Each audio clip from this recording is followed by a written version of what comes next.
Hello, welcome to the Reversing Diabetes with Delane MD podcast. This is episode number 169. I took a run at it just a moment ago, had to stop it so that I could get everything that needed to be done. So hopefully I can delete that off the YouTube. If not, you get all of it, right? Because this is how it's happening now. I'm doing all of the podcasts live and there's no editing, and it's just such an adventure.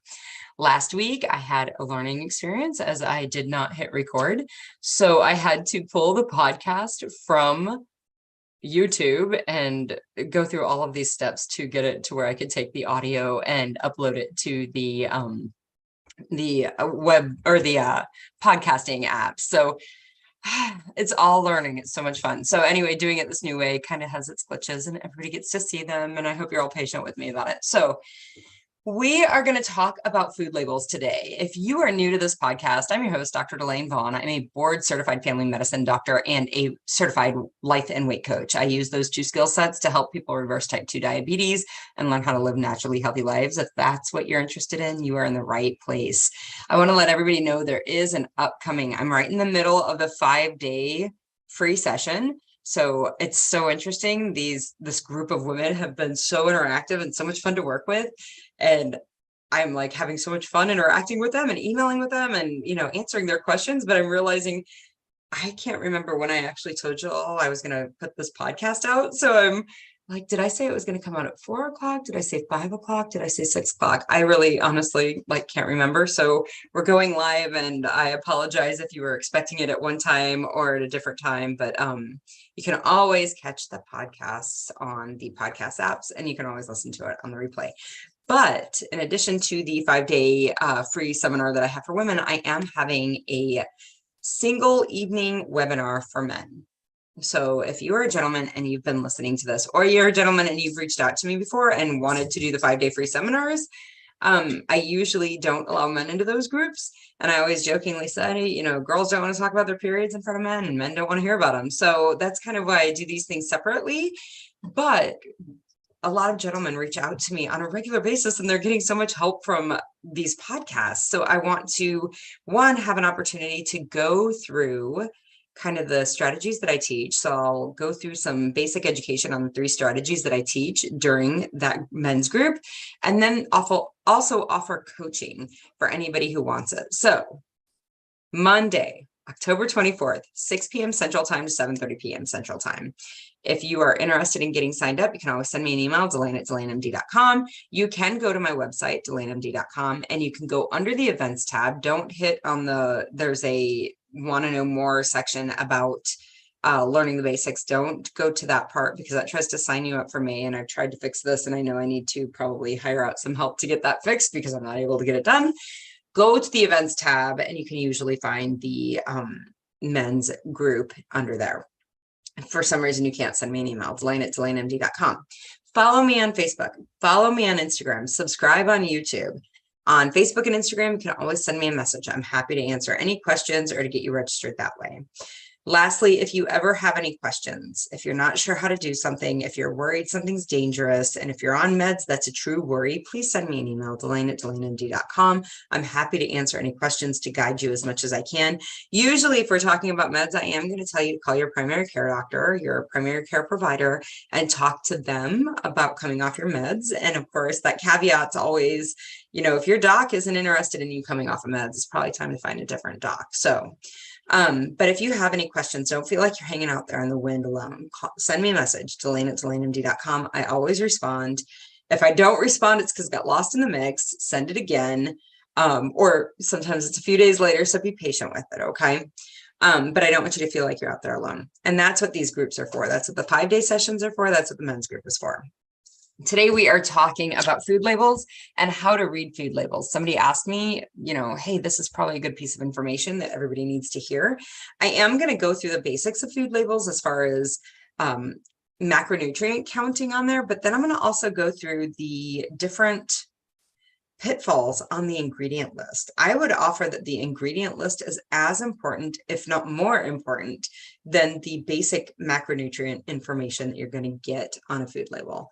So the basic macronutrients that you look at on a food label are going to be your fat, your carbs, and your protein. You are going to need to know the quantity of what you are eating to accurately calculate these macronutrients. So if you're reading a food label and it says in a quarter of a cup of peanuts, there are 7 grams of protein. I'm kind of trying to remember what those are. I don't know. These are not accurate numbers. But if you're saying that in a quarter of a cup of peanuts, there are 7 grams of carbs, and maybe there's 10 grams of protein, and maybe there's 10 grams of fat, but you're eating a half a cup or 3/4 of a cup, you're going to need to do some math with that. Okay. So 7 grams of carbs become 14 or 21, right? 10 grams of fat become 20 or 30. Protein, instead of being 10 grams for a quarter cup, you're going to be 20 grams at a half cup, and then 30 grams at a 3/4 cup. So recognize the quantity of how much you eat is relevant for counting the appropriate and the accurate number of carbohydrates specifically that you're looking at. But if you are trying to get to a protein goal or a fat goal, you're going to need to accurately calculate those numbers based on the quantity that you're eating. Okay. Recognize there is the option of doing net carbs versus total carbs. My experience is you don't gain a lot from doing net carbs. So net carbs is the total carbohydrate count minus the dietary fiber. My experience is that to normalize your blood sugars, you have to, instead of have 50 grams of total carbohydrates in a day, you have to drop that to 20 or 25 or maybe even 30. But you have to drop that carbohydrate count down when you're only using net carbs. So I feel like it's just added math. I don't know that there's any benefit to doing it that way. Some people really love it, and that's fine. There's no problem with it either. I just think it complicates things. So making sure that you're calculating that carbohydrate count. I would offer that the calculation of the carbohydrate count is probably the most important calculation to normalizing your insulin, like normalizing your blood sugars and normalizing your insulin. But do understand, the more protein and fat that you get in your diet, there's sometimes we have to do some adjustments there. Fat is going to make you feel satisfied, so do not skimp on it. Now, I'm not saying eat all the bacon fat under the sun. I'm not saying to go and get the fattiest cut of beef you can and eat it because it's super fatty. There can be issues with that. That is not, I'm not saying it's free for all on bacon grease. Don't go to your doctor and say, but this doctor on the internet said it was a free-for-all on bacon grease. I did not say that. The fat that has the most beneficial evidence, like the fat that has the best evidence behind it, is going to be your olive oil. Okay. So any questions, stick with the olive oil. Okay. Butter is not the devil, but I would offer that things like canola oil, vegetable oil, and corn oil are not good oil sources. They are very inflammatory, and it makes a lot of sense. We do a lot of science to corn to make it oily and then collect it in a bottle so that we can cook with it. Okay. Corn is not a naturally oily substance. So anything, vegetable oil is almost always corn oil or some combination of that. Canola oil is corn oil. These things are not natural oils. We have to do a lot of chemistry to get that oil out of corn. Stay away from it. That is not where you need to be. Olive oil is going to be the best source that you can use. And again, the more fat that you put in your food, the more satisfied you're going to be with that food. Yes, it tastes good. That is real, but also fat digests more slowly. So allowing that to digest slowly means that it stays in your stomach longer. You're going to be more satisfied. You're going to be satisfied for longer. Okay. So carbohydrates we need to bring in. And again, I don't want people to necessarily bring in carbohydrates in the form of, I'm not going to eat celery. I'm not going to eat vegetable, but vegetables are very healthy, and our vegetables have a lot of other nutrients that are never listed on these nutritional labels. Things like polyphenols, things like phytochemicals, these micronutrients, vitamins, minerals, all of that comes in on our vegetables. So when I say cut carbohydrates, I'm always talking about bread, pastas, rice, crackers, any candies, those kinds of things are what I'm talking about. I'm not talking about whole vegetables. Those are healthy. Potatoes are an exception. Please do not eat a lot of those as you are reversing your insulin resistance. It will take longer. It will slow you down. So, carbs and fats, how many carbs I've talked about, I recommend getting around 50 carbs a day. How many fats, that's going to really be dependent on how you feel with it. I usually tell people to shoot for about 100 grams of fat per day. Okay. How much protein? That is a weight-based calculation. You're going to want somewhere between 1 and 1.6 grams per kilogram. So you take your weight in pounds and you divide it by 2.2 to get kilograms. And then you multiply that by at least 1. And then if you want to get to that 1.6 mark, you multiply those kilograms by 1.6. So for a 122-pound person, I'm trying to do the math off the top of my head, they're going to come out to be right at about 60. 132-pound human will come out to be about 60 kilograms. So if you take 132, divide it by 2.2, you're going to come up with 60. Then you take 60 by 1, take 60 multiplied by 1, you're going to get about 60 grams of protein. If you want to do that 1.6 mark, then you're going to end up with around 96, so closer to 100 grams of protein. My experience is I have a really hard time getting that much protein in my diet. I try to because I'm trying to put on muscle, but it's not easy. So that takes a whole different Rubik's Cube to it. Okay, so it's a whole different puzzle to try to figure out that component. To fix your type 2 diabetes, you need to limit your carbs. Do recognize if you're going a free-for-all and getting like 120 or 150 grams of grams of protein in your diet each day, there is a threshold in human beings where they get to a certain number of protein grams, and then the liver starts to turn that into glucose, immediately turn that into glucose. So you have to be careful if you're really going free for all, because we don't tolerate being hungry, and that's a thing, right? Like we want to figure out how to mitigate that as much as we can, and that's fine. I would recommend doing it with fat, because if you're overeating those proteins are going to be turned in, or have the possibility of being turned into glucose by your liver, and then of course raising your blood sugar that way. So that is the basic macronutrients that you're going to look at on a nutritional label. Now I want to talk for a little bit about critiquing the ingredients label. What are you wanting to look for? What are you wanting to avoid? Simplest, and you guys know I try to keep this really simple. Eat things that come from the trees, eat things that come from the ground. You should be able to pluck this from the ground, put it on your plate and eat it, right? The reason that it is so important to have food in that form is because then we avoid all these non-food substances, non-food additives that the food manufacturers put into our food that kind of wreak havoc on our body, whether it be actually directly stimulating insulin production. And remember, what we're trying to fix here with type 2 diabetes is not necessarily your blood sugars, although we do fix them. The fix for your blood sugars being high is to normalize your insulin function and your insulin levels. So if you're eating things that may not cause your blood sugars to go up, but cause that insulin level to go up, you are sabotaging your efforts. Okay. So watching your food labels for these things. So, artificial sweeteners, many of you have heard me talk about these. I have had somewhat of a shift over the last year on how I look at these. I'm going to go through them. I'm going to talk a little bit about that shift. So artificial sweeteners, there's a very long list. So it's anything with saccharide, disaccharide, those kinds of things. You're going to want to watch out for those, because those are frequently sugars. Any, what we call polyols, OLS. These are alcohol sugars, things like erythritol and sorbitol and xylitol and lactitol. And it used to be mannitol, although I don't know that mannitol is actually used in food production anymore. It is a medication that we use.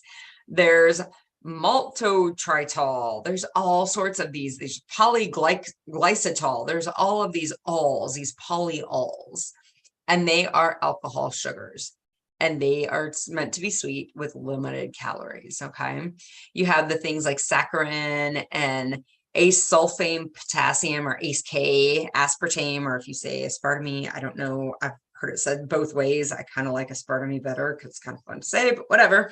Sucralose, stevia, all of these things are artificial sweeteners. Stevia is a natural one, so is monk fruit. So they tend to be less egregious, but recognize they're still feeding this desire for sweetness that we have. And this desire for sweetness has really created this disease of type 2 diabetes in our body. So it's kind of something to be cognizant of. These artificial sweeteners, whether they be the alcohol sugars, they're the sugar alcohols, or whether they be the saccharin, ACE-K, and the aspartame, those sugars frequently, there's lots of evidence out there that these knock out our gut microbiome. So those, I did a podcast a few weeks ago about the human microbiome. And there are these bacteria that live in our gut, and they're very, very healthy for us, and they're supposed to be there. And when we feed them these chemicals, those chemicals kill them. Okay, so these are things that we really need to avoid, recognizing that gut microbiome has a very strong metabolic role in the human being. It does metabolism, it does glycemic control, it does insulin resistance. When we perturb or damage this microbiome, our insulin resistance actually increases. Okay. In addition to what these artificial sweeteners do to our insulin resistance, there is also a response. It's called the cephalic pancreatic insulin response, the CPIR. This is got mixed evidence. I'll be straightforward about that mixed evidence, but there is evidence out there that in some human beings, and I've got a theory on this, in some human beings, when you taste something sweet, you get this cephalic pancreatic insulin response. So you taste something sweet and a message goes to the cephalic, i.e. the brain, the head, and then it causes the pancreas to spit out an insulin response, cephalic pancreatic insulin response. Okay. And this makes tons of sense to me because in nature, human beings only come into contact with something sweet on their tongue when it's fruit or honey or something that has a high carb load. So it makes sense to me that you would have this taste and your taste buds would send a message to the cephalic, to the brain, and say, hey, there's something carby coming. You better tell the pancreas to turn on some insulin. And that sends a message down to the pancreas, and the pancreas says, hey, it's time to put out insulin because there's a sweet thing coming. We better prep for it. Okay. The other reason that this makes a lot of sense to me is because in patients who have what we call pancreatitis, so an inflammation of the pancreas, this is an acute condition and it can be a deadly condition. For those individuals, we actually don't allow in the hospital, we don't allow food to even come in their room because the smell of that food sets off these enzymes, which is not insulin that's usually causing the problem, but it's other enzymes made by the pancreas. The smell alone sets these enzymes off in the pancreas and makes that pancreatitis worse. Okay, so this makes sense to me for a lot of reasons. Okay, so avoiding these artificial sweeteners is important. I will tell you the shift that I've kind of had. I used to be really hell-bent on no artificial sweeteners. And my clients would come to me and I'd be like, I want to do it. I always tell them, I'll tell you the science behind it. You can do whatever you want. We're all grown-ass women. We can do whatever we want. But this is a science. So if you want that science component. So what I used to do is I wouldn't have any sweet drinks. Like I wouldn't have any Diet Cokes, right? Like I'd go to a ball game and everybody would be drinking soda. What I would do instead was I would have a glass of wine, or I would have like seltzer water with a little bit of tequila and lime and salt on the top. It was like a margarita of sorts, right? I would have those drinks. So what I realized about that switch, that trade-off, I was still having something and enjoying it with everybody, which was an option to totally not do that too. But alcohol also kills off that gut microbiome, right? Like it makes sense. Literally, alcohol is what's in hand sanitizer. We literally depend on it to kill off bacteria. So in my brain, it makes sense to me that if I'm going to, they're both damaging that gut microbiome. So I've made I've like really kind of, softened my hard line against those artificial sweeteners. I would still offer to you, just like you don't want to have alcohol bathing your gut microbiome all day long. And also you don't want the effect on your brain of alcohol all day long. Recognize like it's still something that needs to be limited, right? We should not be drinking Diet Cokes the way I used to. And if you've never seen the pictures on Instagram, on social media, where I show like the pictures of the ridiculous amount of Diet Coke that I used to drink, please go find them. I'll try to repost them because they're hysterical. I'll actually try to put it up with this podcast, but it's not a free-for-all on those artificial sweeteners any more than it's free-for-all on alcohol. They're probably both as detrimental to your gut microbiome, and probably both need to be limited pretty frequently or pretty heavily. So that is the first thing that I always look for, is this artificial sweetener component, because it will drive the insulin level up, and that's what we are trying to fix. So the other things to look at, emulsifiers, they are big offenders. Emulsifiers are put in food so that we like the texture on our tongue. We like the smoothness, or maybe it's like it's what makes butteriness in our tongue, right? Like that's a taste with the creaminess, with the smoothness of what we call butter, right? Emulsifiers are also added frequently to shelf stabilized foods. Okay, so these are things like lecithin. So this is like a soybean lecithin or a sunflower lecithin or a canola lecithin. Those are some examples. I've seen all sorts of lecithins. If I see that word, it's Lecithins, I think is how it's spelled. If I see that word, I just stay away from it. Polysorbates, and then mono and diglycerides are some other emulsifiers. Again, these are pretty toxic to the gut microbiome. Another emulsifier is the sodium stearoyl lactylate. It's SSL. So here's the deal, guys. There's nothing about polysorbate, monoglyceride, diglyceride, or sodium stearoyl lactylate that looks like food. Those are all clearly chemicals. Sorbitol, xylitol, mannitol, all of those are clearly chemicals. These are not real food. Okay, so that's kind of the overarching concept for evaluating and critiquing an ingredient list. If they do not look like real food, that probably needs to be nothing that you're putting in your mouth. That's not real food. It's not food for the human. That's science. It's what I call frankenfood. Lastly, I do want to touch base on maltodextrin.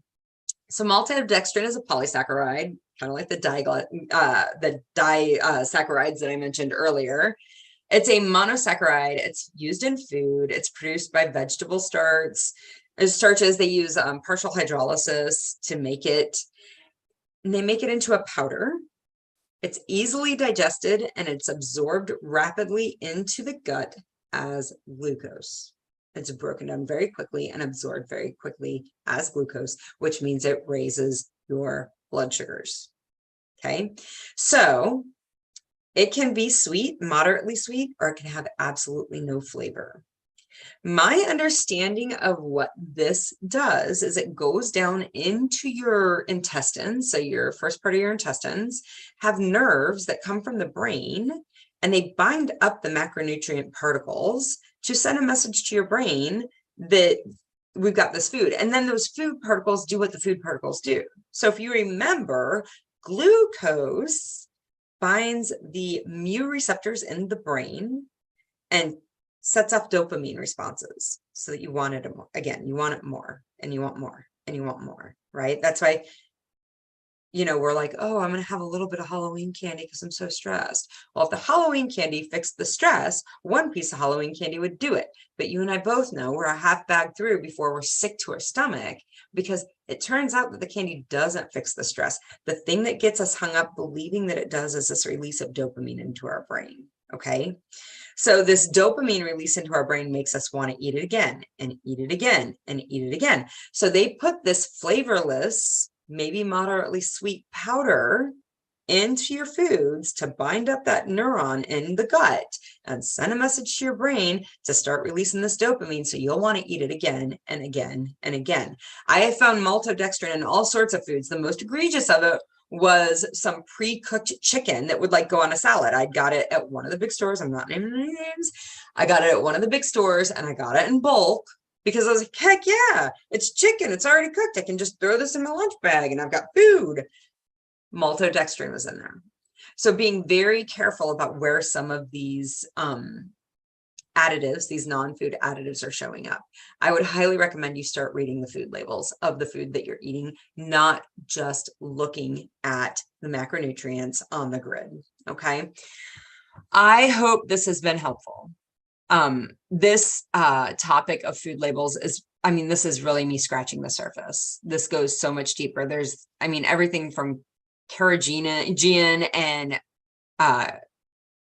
what is it? Xanthan gum, guar gum, all of those things. Guys, if you don't know what this is, if you don't know what these ingredients are on your ingredients label, do not eat that food. It's not real food.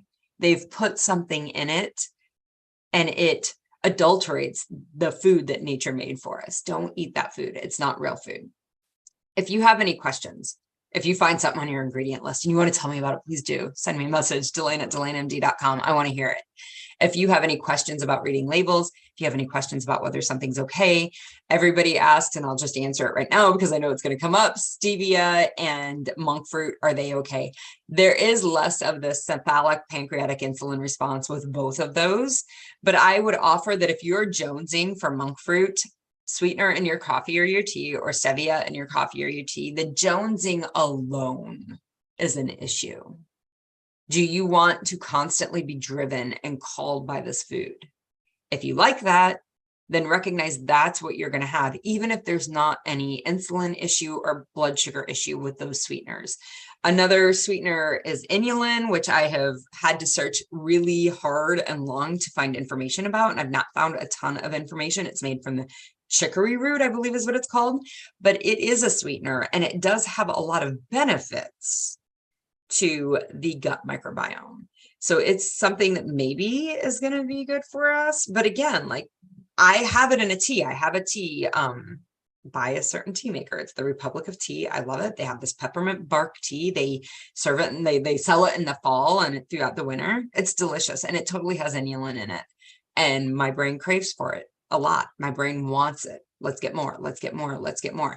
And that's that addiction to sweetness that we have. So if you're really fighting for your stevia or your monk fruit or whatever it is, recognize you're fighting for it because you have the still addictive pathway that's getting triggered every time you're having that sweetness. So any questions about, can I have this? Send me a message, Delane@DelaneMD.com. Follow me on Facebook, follow me on Instagram, subscribe on YouTube so you can get the podcast as soon as it comes out.